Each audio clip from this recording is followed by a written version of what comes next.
All right, there we go. All right, just started the recording. We'll start with the warm up and then we'll kind of go from there. First one is called supine cross body breathing. So you're going to be using a yoga block for some core engagement. What you're going to do is take this block, make sure you can see me. It'll be on your back. You're going to take the block, put it against your knee, put your opposite elbow against the block, and then reach the other arm just straight overhead. Just everything's relaxing on the ground. You don't have to worry about holding up or anything. But you're driving together hard with your elbow to your knee, and then you're just breathing in this position. Big deep breath in. So your belly. That'll be on each side. It'll create some pretty good expansion and kind of help open you up a little bit. It's always good to start with kind of a breathing exercise. So that's the first one. The next one, your inverted rock back breathing. That was from your old one. Are you okay on that move? Yeah. Okay.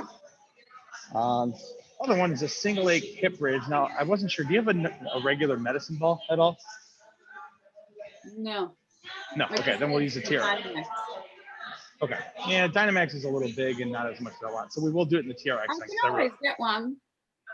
This was just an idea I wanted to do. So we can use the TRX instead for this. Okay. I even wrote the option. So single leg hip bridge, what you're going to do is just put your foot inside of it. If I can get my foot inside of it. There we go. So foot's inside. And I'm on my forefoot. I'm not actually in the heel. So I want to get a little bit more posture, and you'll feel it when we do this. But hip, knee, ankle, 90 degrees of the floating leg. And then you're going to press up and down into your bridge. So again, I'm putting my forefoot in there. I'll do each side. And you'll feel your hamstring quite a bit on that one. Okay. So that's the bridge. The bear crawl position, the pike, that's the same. Then you have half kneeling TRX wall slides for your next one. Let's turn this a little bit because I know I'll be out of frame. So this is just trying to open up your chest a little bit more again. One knee down, one leg forward. I'm going to shimmy forward so you feel a little stretch in your chest, but not too far where you end up arching into your lower back to get that extension. Still want to maintain nice neutral spine. Once you find that position, you're going to slide up and slide down. If you don't feel it, let's go a little further. But again, keep that integrity of your spine. Straight up, straight down. And you're pushing into that TRX just a little bit the whole time. That'll be 5 each side. And then you have a super band single arm Ipsy Zercher split squat. So a little different than your normal Zercher or your Zercher squat. Grab this again. What you're gonna do is, if you can, you want to hook it up somewhere about like chest height or hip height somewhere. As long as I can get this off the hook. Put it here. You're gonna put your arm. I'm too tall. There we go. All right. So put your band. You put your arm in that band. Just one arm though. Right around the crease of your elbow. Back up a little bit so you have some pretty good tension. Same side leg is going to be forward. That's that Ipsy. Same side. Opposite leg's going to be out behind you. Tuck your hips. Make sure your shoulders are squared up. And then just breathe in deep. Exhale up. Breathe in deep. Exhale out. Just be mindful not to let this thing twist you. It's really easy to let your hips open up and your shoulders open up. Square everything towards where the band is. Breathing in as you go down, breathing out as you go up. That's 5 each side as well. And then the rest of your warm up is the same. Any questions on the warm up before we move on? Nope. Okay. Then we'll go to 8A. We have a shoulder elevated hip bridge with a kettlebell pull over. So I'm going to grab a stability ball and I'm going to grab a kettlebell. I'll be right back. So to grab some weights. Well, I could show you these moves. All the things ready. Now, do you have a stability ball about this size or so? Yep. Okay. Perfect. I'm going to grab a small kettlebell.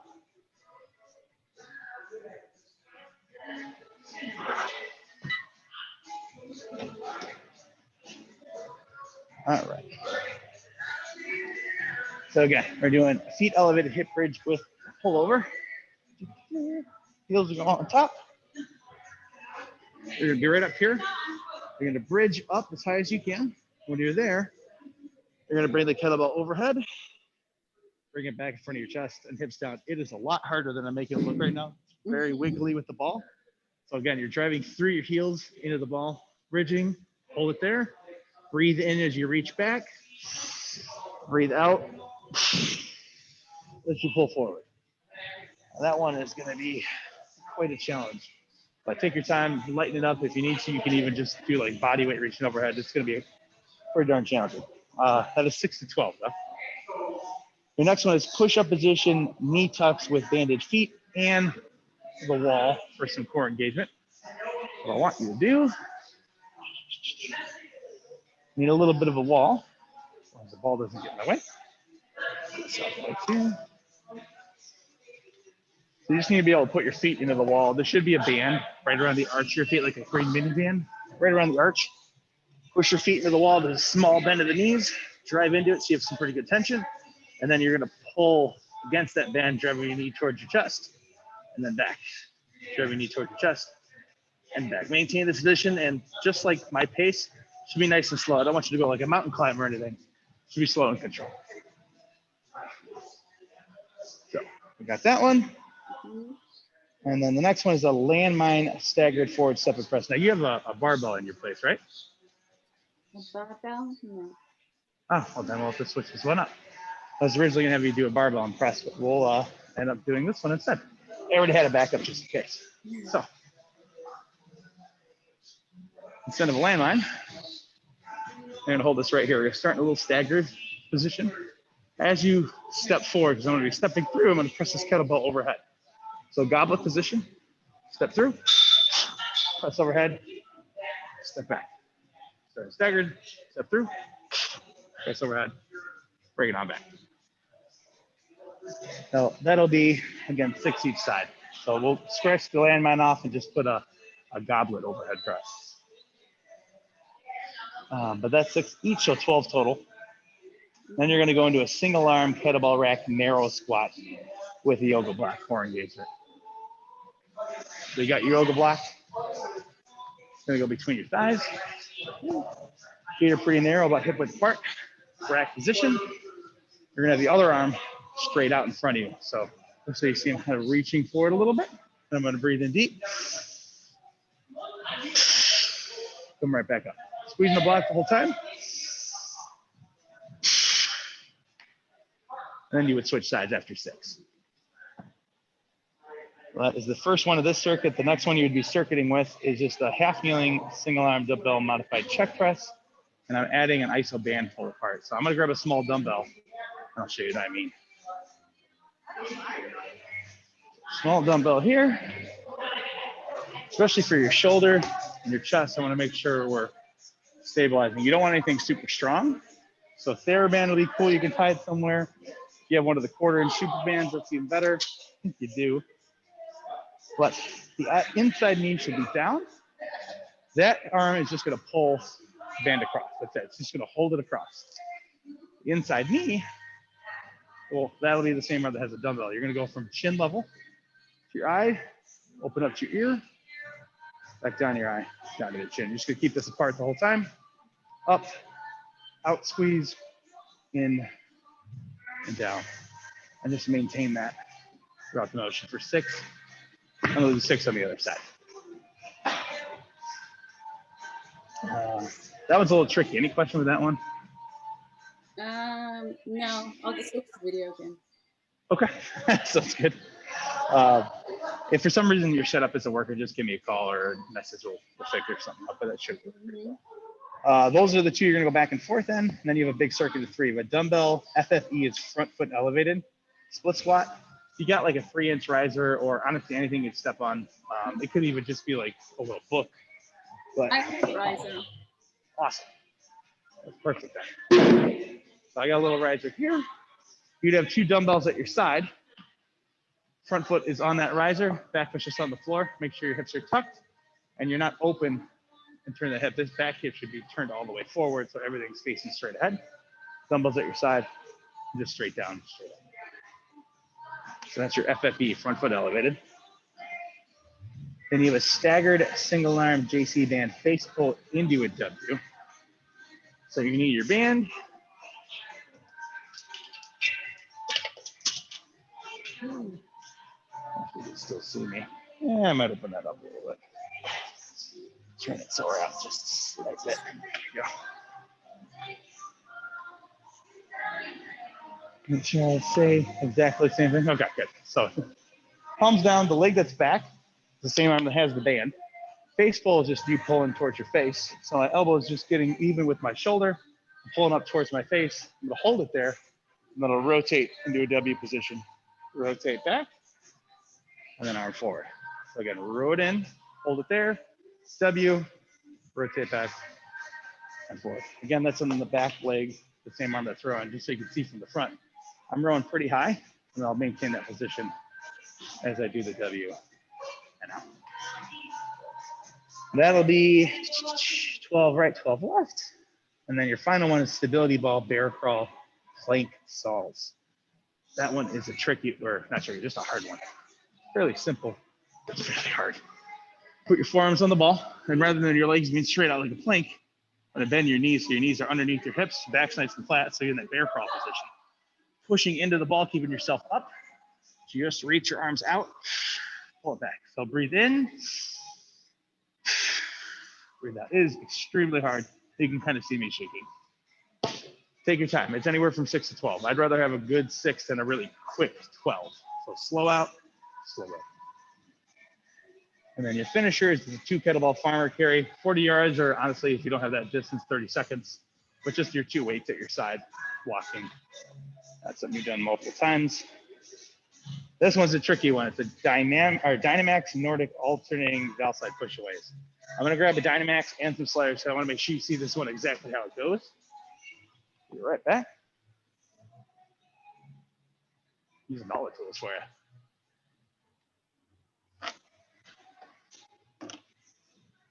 All right, Dynamax ball. What's your weight for the Dynamax ball, Mandy? I have a 12 and I have a 14 pound. Oh, awesome.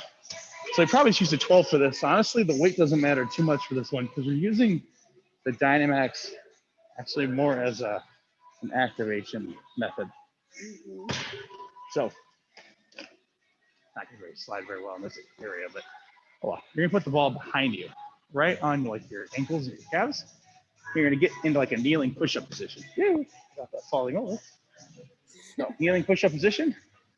You're gonna take your heels and you're gonna curl that ball into your butt as tight as you can. Make sure you're not arching the lower back. You're gonna be tucked and tightened, pulling that ball into my butt. Reach one arm out, pull back, and the other arm out, pull it back. The whole time though, I'm getting as much tension into that ball towards my butt. That's gonna activate your hamstrings, which will actually help neutralize your pelvis and you can feel your core a little bit more. So in that position, you're just gonna alternate your arms until you get 60 side. As far as you can even bend the elbow and try to go out a little further. Show you what that'll look like. So if I was still curling the ball and if I wanted to bend my elbow, I can go out further if I wanted to. But as far as you can, 6 each side, maintaining your tension on that ball. That is your A day. Any questions? Nope. All right, it's a B day. Now we have a Dynamax Nordic Stability Ball Roll. Kind of works out so I can show you the same position. So ball's gonna be in that same position. You're not actually slamming it again. You're gonna be curling it in, nice and tall. Heel to your butt, starting to plank. Arms are nice and stiff, tuck. And I'm gonna roll out while keeping that ball pushed into my butt. A lot going on, but I'm pulling in and I'm reaching out. And I'm pulling back. Oh, I can feel both of these right now. Hamstrings and core, just by showing you a couple reps. Again, that's 6 to 12. Make sure that pelvis stays neutral, you're not arching in the back, but that should really help out when you're squeezing that towards your butt. Your next one is a stability ball, dumbbell, neutral grip overhead press. I even wrote in weights, or parentheses, use really light weights. I'm gonna show you just body weight, but what you're gonna do is put your chest on here. You're gonna grab dumbbells, they're right next to your ears. In a W position, I'm gonna lift my chest off, I'm gonna squeeze. When I'm there, I'm just gonna be pressing overhead the whole time with those dumbbells. I would say like 1 or 2 pounds if you have it. If you don't have that, anything you can hold at home, like on TV remote, is pretty hard in this position. But you just wanna maintain that W position at the top, keep your chest up, and just reach straight over your head and back. If you sound like you're sliding back or anything, you can put your feet against the wall, and that'll help you so you're not sliding around. So I'm fine with either one of those, whatever works for you. The third one of these is a dynamic wall knee drive. Do you have a wall that you can kind of put your foot to without breaking it? Yeah. Okay. just making And sure. concrete walls. Okay. Oh yeah, then we'll be perfect. Ooh, that actually gives me some ideas in the future for throwing some balls at them. All right. What you're gonna do, just out of the way because I don't want to kick it. So you step in front of a wall. Which you can see me pretty well. So one foot's back, one leg's forward, not touching the wall. Whatever leg's in front, opposite arms in. So almost like a running style. I'm gonna go slow just so you can see it, but I'm gonna drive through, keeping this level with my head. I don't want to rise up. I'm gonna stay low. I'm gonna drive my foot into the wall and back, almost like I'm taking off into a sprint. This front knee stays bent slightly, so I'm here. I'm not up and locked out with that knee. That knee's gonna stay bent a little bit, and I'll come right back down. So again, I'm staying the same level with my head and torso, basically, driving through with this front glute. So that front leg is the working leg. So you can see, I'm kind of pushing through that hip and driving the knee into the wall. The knee into the wall is just so you stop, but you don't keep going, or foot in the wall rather. It's gonna stop you so you don't keep going forward. But that is 6 each side. Moving on, you have a single arm kettlebell deadlift. I'm gonna show you with this very lightweight, but you should have a substantially heavier kettlebell.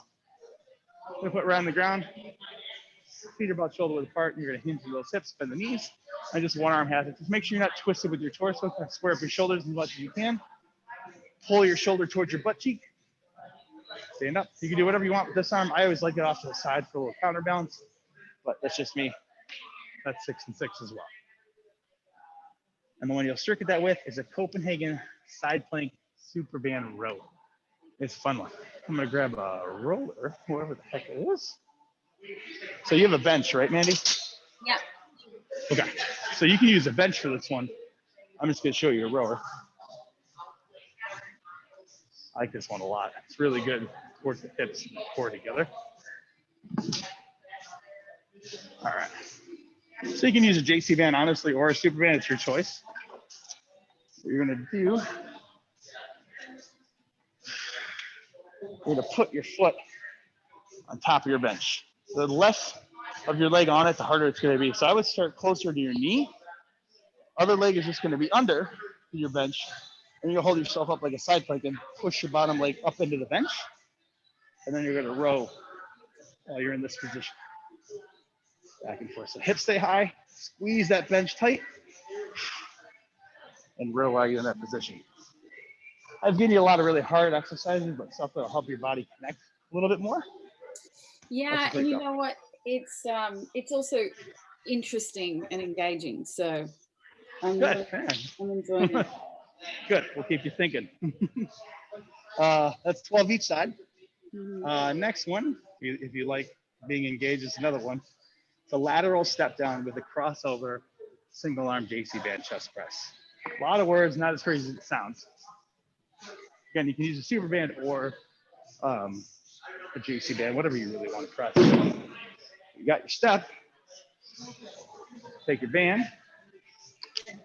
I'm just going to loop them together so I can only hold on to one hand. Also a little better. You're going to start on your box with both feet. Inside arm is going to have the band. Now I'm going to step sideways to the side. As I step sideways to the side, I'm going to press across. I'm not pressing straight out. I'm actually pressing at a small angle, so it's almost like a straight line between my foot and my hand, and then pull back in. Step and press across. I'm back in. I'm going to show you the other side just so you can see both. Here, as I go to step the side hinge, press across, pull back in. Back in. I'm not really turning my torso much. There's a little bit, but I don't want to let the hips twist with me either. So it's just a little press. Very fast. That one's 12 each side. The next one is a single arm bottoms up is BU kettlebell rack walk. And I even wrote a little note saying armpit forward. I'll show you what that means. So a normal rack walk would be here. Bottoms up rack walk, kettlebell's upside down. I'd say my hand is even with my chin, still packing my shoulder. So you can see it, it's out a little in front. I'm not gonna be too close to my face.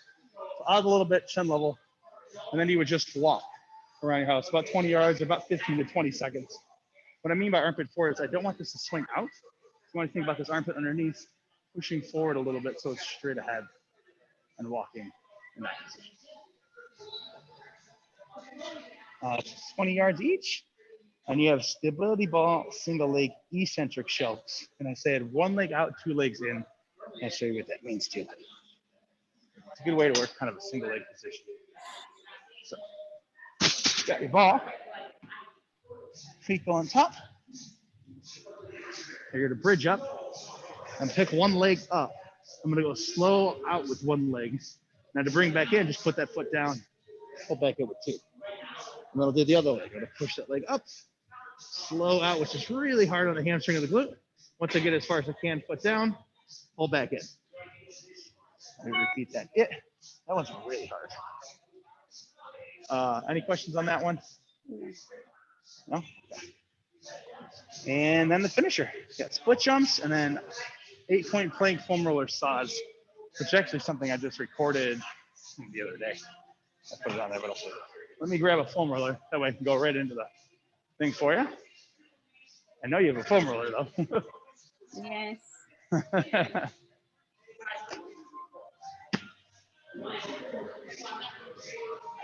All right, so foam roller. First one, split jump though. You know this. This is the split, jump and switch, jump and switch. And you'll do that until you get, oh, I'm sorry, for 30 seconds. I didn't even give you a rep. I just gave you as many as you can in 30 seconds. An 8-point plank foam roller saws. Want to work your core, this is a great one. So you're going to put your forearms like right around your wrist on the roller. Set up in a normal plank position and then just bend your knees, put them on the ground. So you don't want to be like too close to your knees. That's why you just normally set up like a plank, bend the knees, I'm in a good position. I'm going to tuck, make sure my abs are turned on. With my forearms on the roll, I'm just going to roll forward with them, pull them back in. Roll forward with them, pull them back in. Back and forth. Similar to those bear crawl plank saws with the ball, the 8-point plank position, you'll feel a little more down here, not so much here. So I just wanted to change a different way where the tension is going to be. And that is going to be 12, and that'll happen right after your split jump. So you're going to be very tired, and then you have to work your core. And that is it. Any questions on anything we just went over before I stop the recording? No. No? Let me stop the recording real quick.